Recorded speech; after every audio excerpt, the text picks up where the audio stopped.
Hello, good day everyone to this video po guys. Samahan nyo ako at mamasyal po muna tayo. Tayo po ay mag-strolling guys.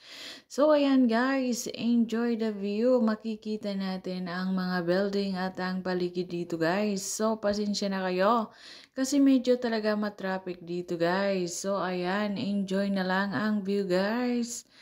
Ayan, so hindi po maganda ang weather dito. Lagi pong ganito guys, makulimlim. So, kahit ganito guys ang weather, talagang lumalabas talaga ang tao kasi wala talagang choice. Kailangan talagang magtrabaho. So, ayan guys, ganun talaga kasisipag ang mga tao dito.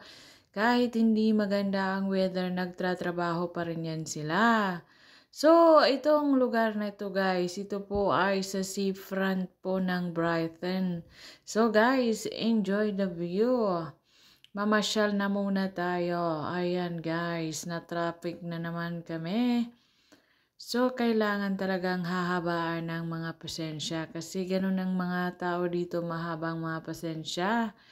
So, ayan guys, enjoy na lang muna natin ang view. Ayan, sa wakas. Marami kasi silang mga stopover dito guys. Ayan.